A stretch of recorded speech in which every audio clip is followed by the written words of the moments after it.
네, 제 주변에서 성형 수술을 하는 애들이 꽤 있긴 하거든요. 원장님께 여쭤보고 싶은데 성형 수술 후에 당부하는 주의사항들이 되게 많잖아요. 제가 세세하게 몇 개 여쭤보겠습니다.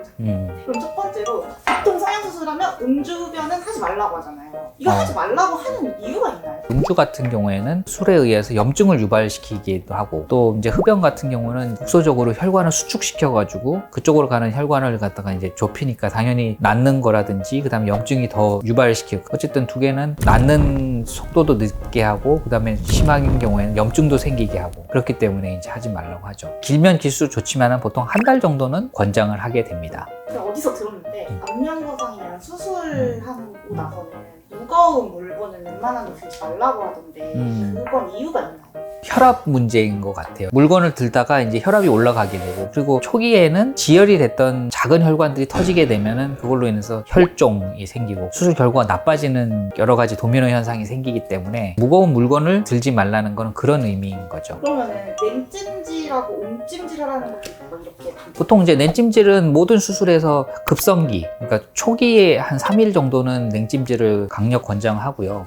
그 시간이 지난 다음부터는 냉찜질보다는 온찜질인데 출혈이 잘 되는 사람 경우에는 4일, 5일까지도 갈 수도 있기 때문에 보통은 급성기에는 냉찜질, 안정기에는 온찜질 이렇게 생각하시면 되겠습니다.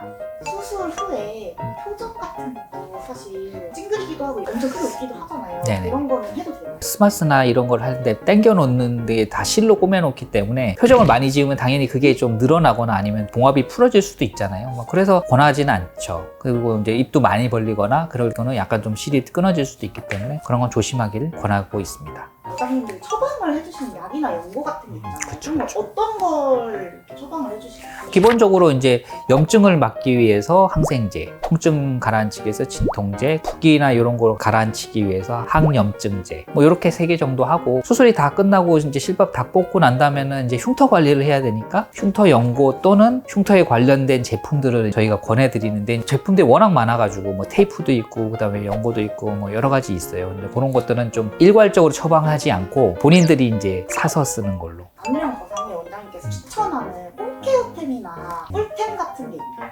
수술하자마자는 봉합한 부분에는 물이 닿으면 안 되니까 샴푸를 못하니까 드라이 샴푸, 그 다음에 얼굴 같은 경우는 세수를 못하니까 해면 같은 것을 권해드립니다. 양치 같은 거는 그냥 해도 되는 거예요? 입안은 수술을 한 건 하나도 없기 때문에 상처는 없거든요. 그래서 이빨 닦아도 되고 다 괜찮은데 또 입 벌리다 보면 또 여러 가지 문제가 생길 수 있고 또 아까 말했듯이 스마스를 당겨 놓으면 약간은 이게 좀 입 벌리는 게 불편하다고 말씀하시더라고요. 그래서 그런 경우에는 작은 칫솔로 하거나 아니면 그냥 그것도 귀찮으면 그냥 가글로 그냥 패스하시는 게 좋을 것 같습니다. 안면거상이나 거상을 하면 목 깁스나 메카라 같은 거를 하라고도 얘기를 하는데 그거는 저희 병원에서는 처방하지는 않는데 이유가 있을 것 같기도 해요. 왜냐면 저희가 이제 밴드나 이렇게 어느 정도 압박을 하는 그런 제품들을 갖다가 이제 착용해 드리는데 다음날 보면은 다 풀어져서 오시는 경우도 있더라고요. 그게 이제 뒤척이거나 아니면 실제로 이제 착용한 게 움직이다 보면 빠지는 경우인데 그런 걸 방지하기 위해서 아마 네칼라나 착용하지 않을까. 아니면 또 목거상만 했을 경우에는 그게 이제 이유가 되는데 안면거상 했을 때는 이거는 좀 저도 한번 고려해 보는 게 좋을 것 같습니다. 수술 전에 하지 말아야 할 점이나 그런 부분들. 혈전을 방지하는 약들, 오메가3, 아스피린, 그 다음에 비타민 중에 이제 또 일부 제품들이 있어요. 그래서 이런 것들은 오히려 이제 지혈에 방해가 되는데 사실은 평소에 건강식품을 많이 먹거든요. 그래서 그런 부분은 좀 자제해달라고 권하고 있습니다. 수술하기 바로 직전부터만 안 먹으면 돼요? 그건 아니고 한 최소 1주라고 얘기를 하거든요. 그래서 이제 1주 전에는 아스피린 이런 것들은 끊으셔야 됩니다.